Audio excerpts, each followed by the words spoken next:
before going any further, I want to welcome on to Capital Sports 3.0 author.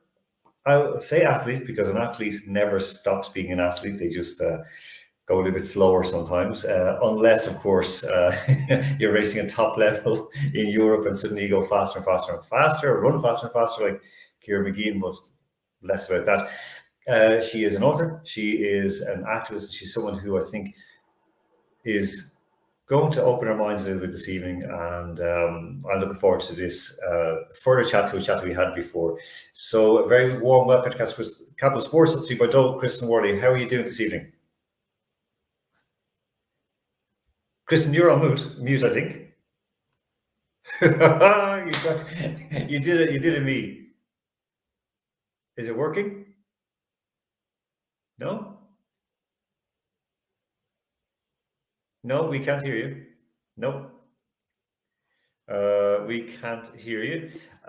Kristen, I'm going to see, can we get the sound? Because I'll mute your mic and then turn it back on. So if you try again, any word? Nothing. Kristen, you know what we'll do? If you there we go. There we go. Oh, there we go. Superb. My apologies to everyone, and apologize to you.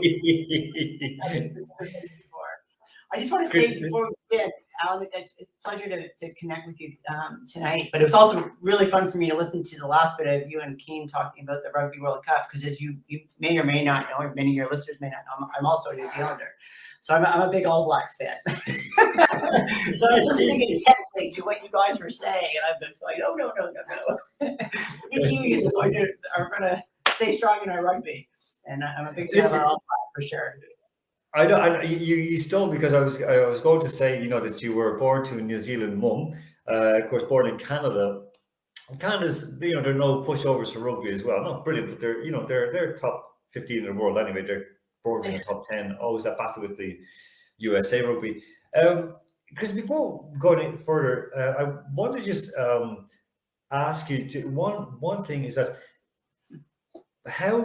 when we speak, this is just a sort of preface to our entire discussion today, and Iseult will be listening to this as well. When we just talk about athletes, should we just say male and female athletes? Do we have to add the transgender tag, which annoys me an awful lot? Yeah, I think, Alan, and good evening to everybody who is listening in, and I'm looking forward to this conversation with Alan and having a little bit more of an intuitive, more discussion about it. I think, just to give a little bit of a background, Alan, before we begin, I'm an athlete who transitioned over 20 years ago, and I was the first athlete in the world to go through what everybody would know as the Stockholm Consensus that was created back in 2003 by the International Olympic Committee. So I was the first athlete in the world. So I have quite a long-term history with the IOC to this very regard. So when we talk about I think we'll talk a little bit more in depth right now. But I think to answer your initial question, we as a society certainly love our labels. And I think what we tend to do is, we look at our sporting system, which is founded on the foundation of very much a Eurocentric ideal of how we design our society and the industries that surround us on our day-to-day, and it's very much built on the ideas of accommodation. So when we designed Pierre de Coubertin designed the modern Olympic Games back in 1896.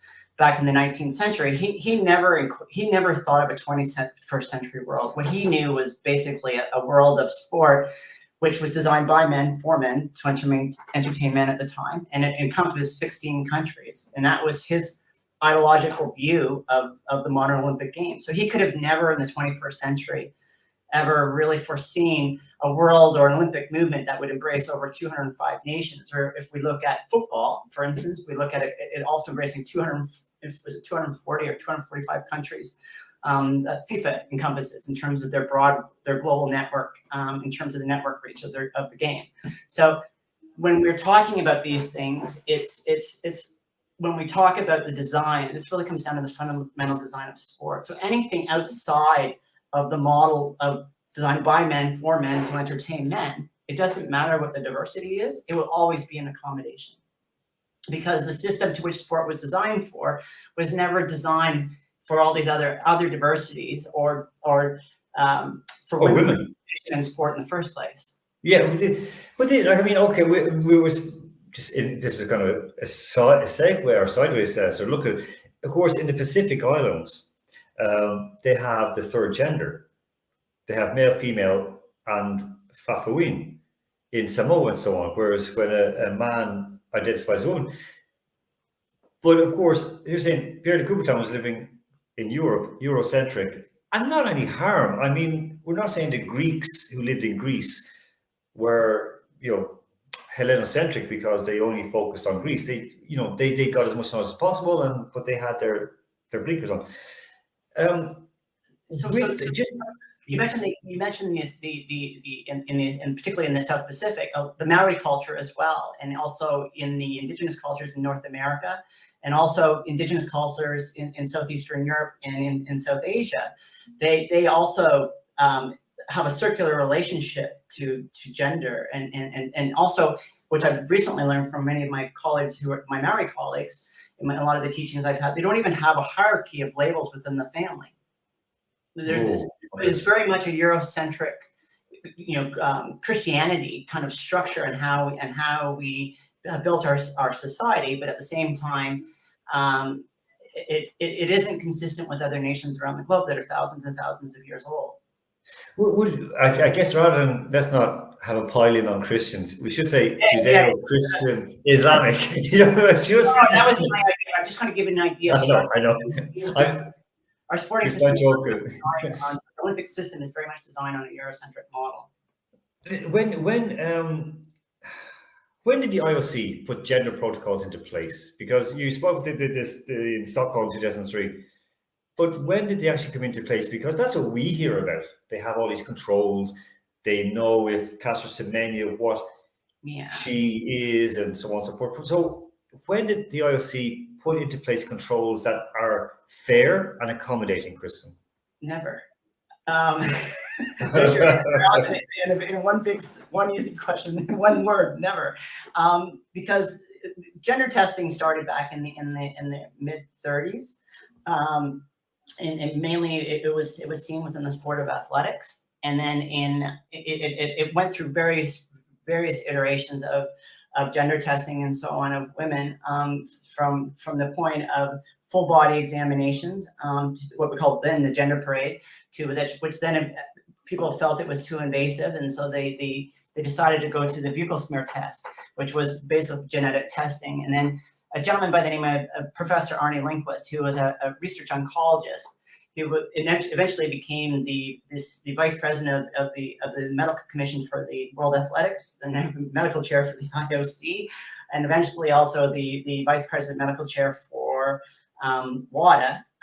He in 1967, just before the year before the Mexico City Olympics, Summer Olympics, they stopped theoretically the idea of gender testing in sport, and it wasn't until the early 2000s when Michelle Dumaras came into sport, who's a Canadian downhill mountain biker who came in, which the sport found out that she had became aware of that she'd been gender tested. That she had transitioned in her life, to which the IOC kind of sparked up the interest and concerns of sport in terms of transitioned athletes. And that actually was the activator. It wasn't Caster Semenya 10 years later.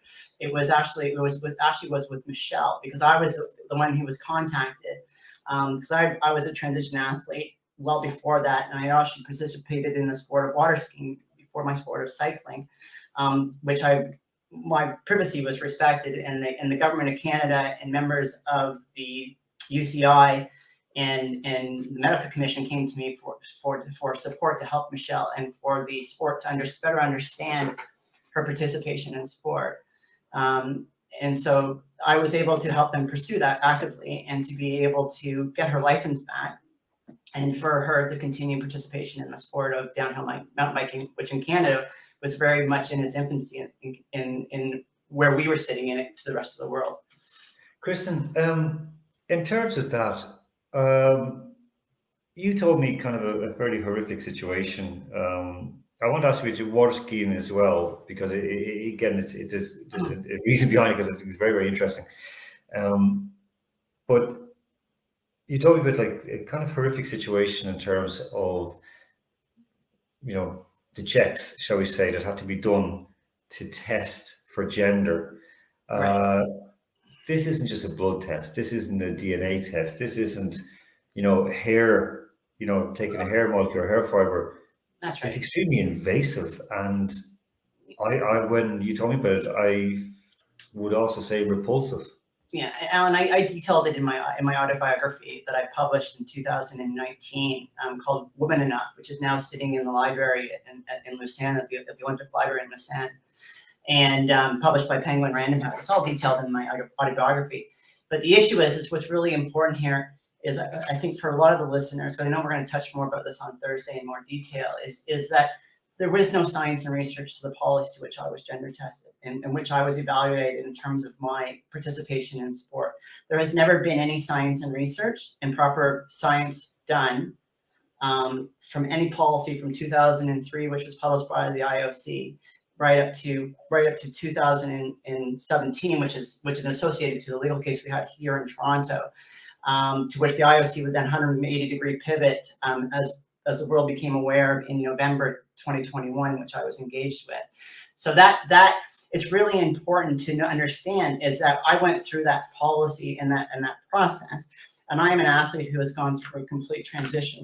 It also means the transition of the physiology means also the changes to the anatomical changes and also to the genital area and the reconstruction of the genitals to create the vulva, which also then what that does is what we call complete androgen deprivation of the human physiology. But also what it does, it also physically disrupts the endocrine system in a very physical, real sense, from the brain to be actually talking to vital organs in the body on a regular basis just to maintain health.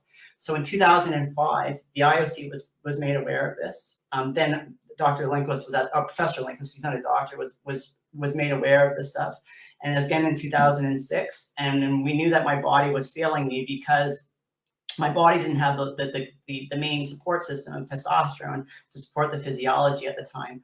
So the issue was it wasn't until 2008 when we had a meeting with the Canadian government with then Patrick Schumacher, the vice president of the IOC Medical Commission, who would then admit that they never did the science and research to any of the policies to which I was gender tested and violated by. And that would be the first time, and this is really important to the listeners, and exactly what you're touching on, is that was the first time that the government Canada realized they raped me. And because there was no science and research to which they were acting on. And Kristen, just on that. Can I just act on that? Just let me finish. And so so that was the first time they realized that they had, based on their personas, and that they needed to do protect sport ideologically, that they had no science and research to support what actually they were doing to me, other than the fact that it was on their own biases. Right. Kristen, I mean, no, obviously they hadn't got it back. They didn't have a blueprint to work with. This for them was new, and it was also alien to them. And also it was, as you said, as I have discovered from digging into it before, and I mean, it's also against their own core beliefs. It's something that they don't accept, for example. You use the word raped.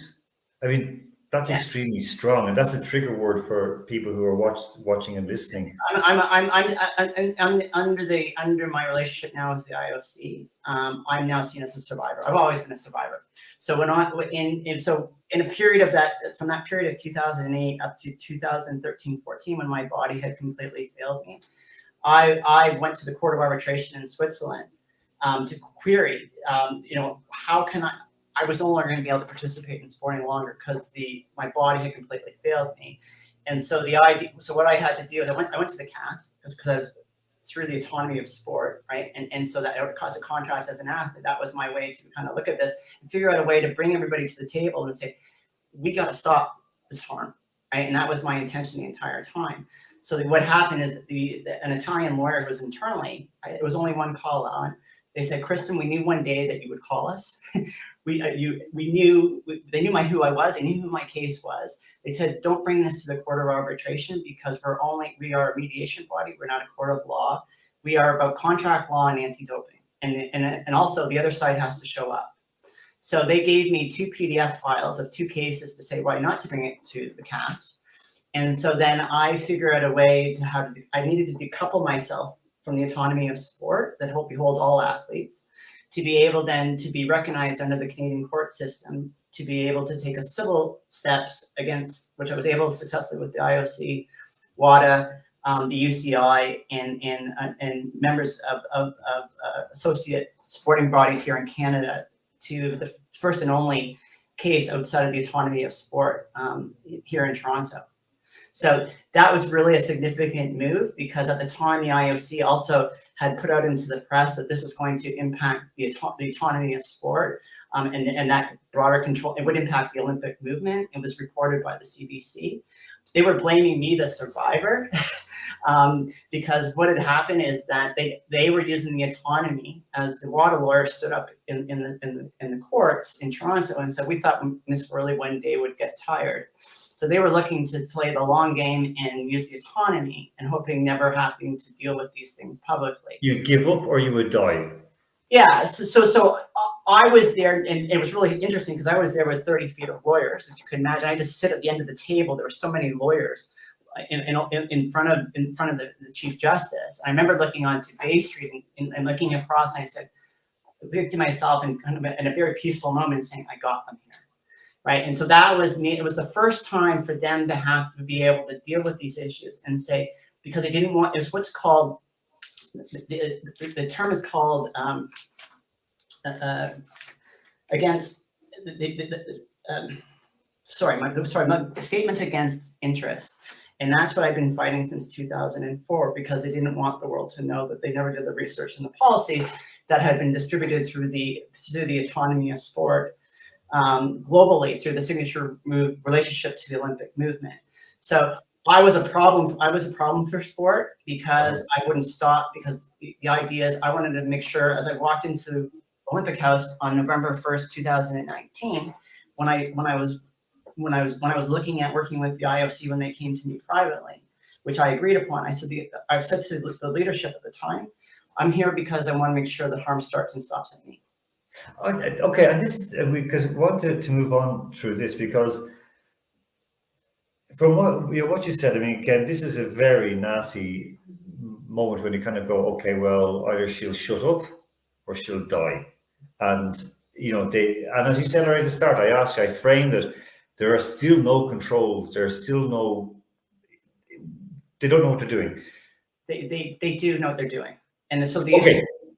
They know what they're doing, but they're not doing the right thing. Well, the issue was that the policy that came out of 2015, which everybody was familiar with, was a policy that came out of it was a scheme set up within the legal process here in Toronto, because they had to face a system that did not care about the world of sport, and it was a civil litigation, and they were having to say people they didn't know and couldn't manage through the autonomy or at the CAS, that they actually had to articulate why these policies existed. So they actually, in the process, removed sex reassignment from the policy statement in the process. So the IOC did that on their own, knowing that they were coming in Toronto, because they knew back in 2003, 2004, they hadn't done the science and the research, and they knew that athletes had, in my case, right off the bat, illustrated, we knew the long-term effects of the castration of the physiology, but also impact to the endocrine system, and also the issue of the complete androgen deprivation of the human physiology. They know this, and the science has existed forever, but the issue is, it is that acknowledgement publicly to say we've done harm.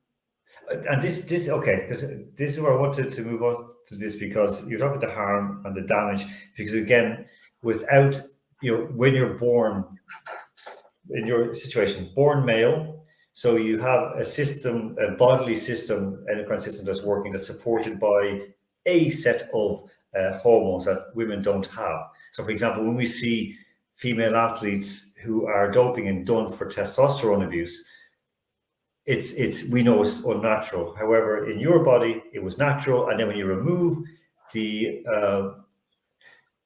the instruments that produce the testosterone, Right. your body, Right. you know, everything from cancer, from depression, from, you know, all sorts of different diseases and body breakdown, muscle breakdown, bone deterioration.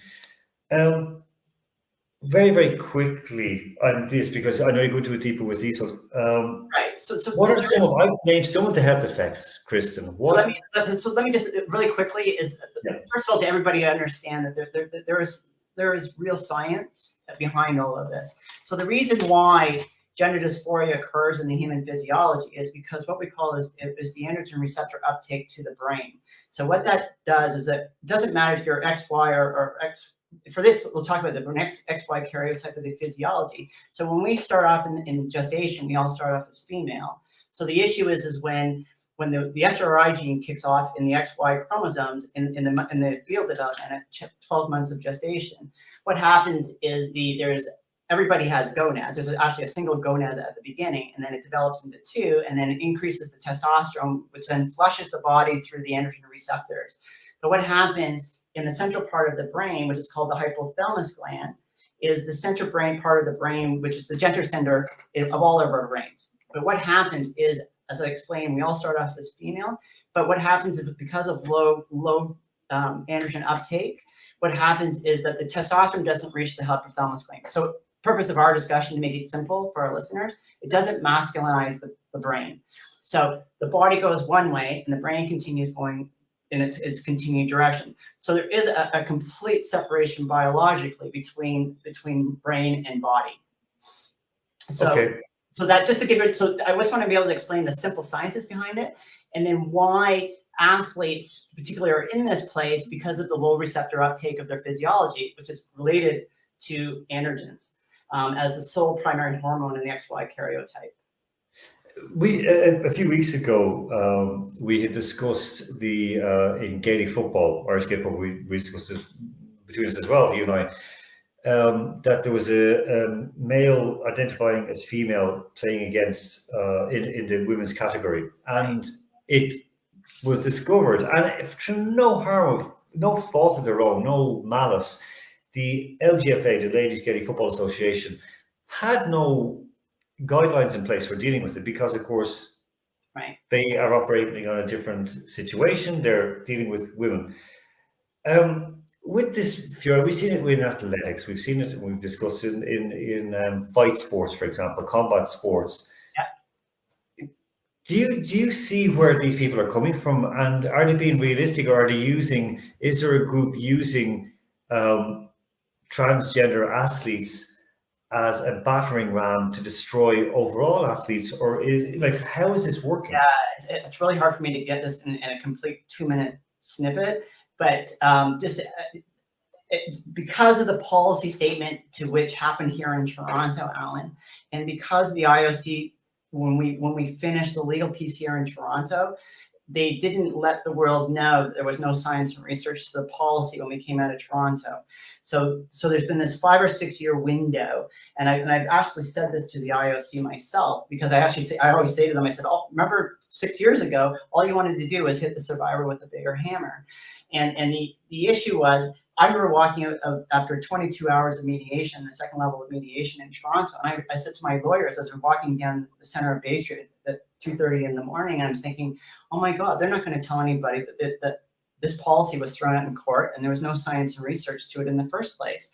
So the issue is that you've got athletes who have not gone through the surgical interventions of their physiology, thinking that the IOC presented this policy back in the January 16th of 2015 before coming into court in February, thinking that they had done the science and the research, and that there was somehow this big, wonderful change in Arnie Lindquist's mind, thinking, oh my gosh, they're allowing more of us athletes to participate in sport.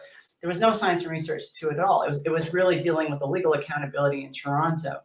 So the issue is you've got these young athletes, and again, what you're talking about with the women federations, I get why they think the way they do, but I also understand why we've got virtually athletes who are transgender, who have not gone through full transition.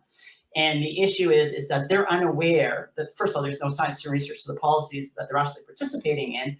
But the other thing is the federations to which they are receiving the information, because it was given and privileged to the IOC at the time as the leader of sport, to be able to perceive that they had done the work in which they hadn't. So the issue is it's a bit of a minutiae and a couple of evils, and actually became very dark for me personally. Over the last couple of years, I've said, as the IOC knows, it actually put me into therapy in the last year, because I'm watching all this weaponizing going on in the United States and in Australia and obviously in the UK around these issues. And I know the truth. And these young athletes are being put into these secondary levels of sport. They're good athletes, they're good people. And what's happening, the weaponizing and the villainization, the vileness of the language around these. And we've lost the perception of what sport is about. And we're targeting 2 or 3 or 4 or 5 people. I have a situation where a colleague of mine in the United States was telling me just a couple days ago about family members wanting to gender test young gender varying children 12 and 13 years old in the United States in a dancing community, just in dance. This is how this has gone so far to the right, and so it's so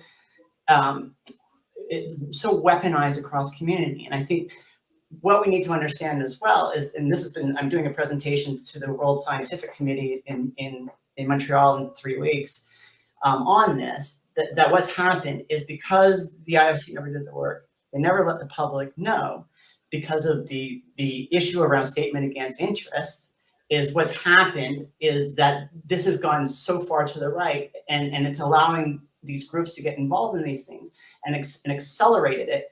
And what's happening, 0.01% of elite sport represents our society. We're missing 99.9% of society. This is it. Yeah, we've got governments, and we've got governments, we've got local states, provinces, and so on, kind of weaponizing this for political reasons, which has nothing to do with it whatsoever. And it's the young people and the most vulnerable in society that are being impacted. So it is tragic. There's no other word for this. And it's really about the design of sport, the structure which we decoupled and designed originally. And that's why you've seen the introduction of human rights and UN guiding principles in the last 2 years of the IOC with SHIFT doing this work, which I've been part of, but as well as the significant pivot which you saw in November, last November. It's a 180-degree shift of everything that they presented, because it's based on the tragic history and the trauma and the maltreatment from in the first place. If we look at it, I mean, there's a question in about, that will there be different categories now in sports? Like, is it better, that there be different categories in sports? In saying that, it does seem to me that it's being weaponized by 2 rather devious and not really doing it for the best of humanity groups, and that are these, what they pretend to be a liberal left. And then this very, very much far right group, they will say it's based on, one will say we don't believe in religion, the other will say this is based on religion. And neither of them would know religion if it jumped up and bit them on the backside. And it just seems to be that the trans and sport issue is being used. If you don't support it, you're a Nazi. If you support it, you're abusing children. It's, there's no common ground, and they're losing it. Yeah. We do have to wrap up, Kristen, on this, and I want a couple of small things. I mean, I know that Iseult's going to speak in greater detail. Yeah. Can I just ask you, just in terms of what do we really need to do as a sports community? Because, keep me back in one moment. What do we need to do to safely and really with empathy? Alan, this is all about human nature. I also come from the architectural world, so I deal with all the areas around accessibility and how we integrate with the built environment, how we integrate diversity across our global communities. And I've been very involved in that, and obviously with the IOC as well. But I would like to be able to say, I mean, I know, as tragically as my history has been with the IOC, I mean, I do give a bit of a nod to Thomas Bach, based on this is because what he understands and why we came together, we re-engaged and committed to re-engage 2.5 years ago, was on the idea that the IOC realized they were traumatizing people, and so it really, what you're seeing now with the new work that's been presented, and the world doesn't understand what the IOC has done because of the statement against interest. The IOC isn't telling people why they're pivoting the way they are, and everybody says, well, they're stepping back and so on. Well, the reason why they're stepping back is because of this historical record, and they haven't been able to tell anybody about it. So the issue is what Thomas understands, and I think the guide, it's not a guideline or framework. It's really a changing the business trajectory of federations and how we do sport. So it comes back to your question, Alan, and even that you're asking me this, it really comes back to the values of sport and how we do sport and how that is introduced across communities across the globe, and the role of sport and the public health alignments to all of that, because many of the discussions that have gone on are always in the high performance group, right? It's always in that 0.1% of society, and we're missing 99.9% of society, and they're also missing the networking capacity, which I've now said to the IOC, just like I've done with the Commonwealth, is to be able to look at your value is no longer about the Olympic Games. Your greatest value is about the Olympic movement and the network to the 205 nations, which Cooper initially started back in 1896, right? And I also know FIFA is really, really taking steps with that on their mandates within global football and reaching out to young people across the globe. So it's a real pivot in behavior and human behavior and business behavior, and also introducing it across their different products and also their various resources and alliances with governments, and moving them from a place of leadership where they were horrible at and moving to a place of stewardship. So they're collectively in alignment and working with various industries to work into changing human behavior to be able to accelerate and introduce diversity kind of every thought point in that design process. So we're redesigning and rethinking sport and its role in society. And it's not in the traditional high performance Eurocentric window where all this harm seems to be occurring. On that note, that's the best way to end the interview, because this is what we discussed, and I'm very much in sport. This morning I was at coaching, or well, not coaching, I'd been coaching, organizing, where I had like 3 sons, like my son and 2 sons of my friend, and it like made if he was training together, getting football together, and enjoying a nice, September sunshine. Sport is about community. Sport is about bringing together. Sport, as you said, is about networking. Sport is about building a career, presenting yourself, being better, challenging yourself. And I think it was I was going to say Meghan Markle. It wasn't Meghan Markle. I was going to say not Meghan Trainor. She's a singer, and I just blanked her name. The former captain of the US women's national team. And she exactly said she's fully supportive of transitioning athletes to be able to compete in sports, because she said up at the top level, we can put in there's money to put in things, but as you go lower down, that's where you need to integrate people more and help people more, build a bit of empathy. Right.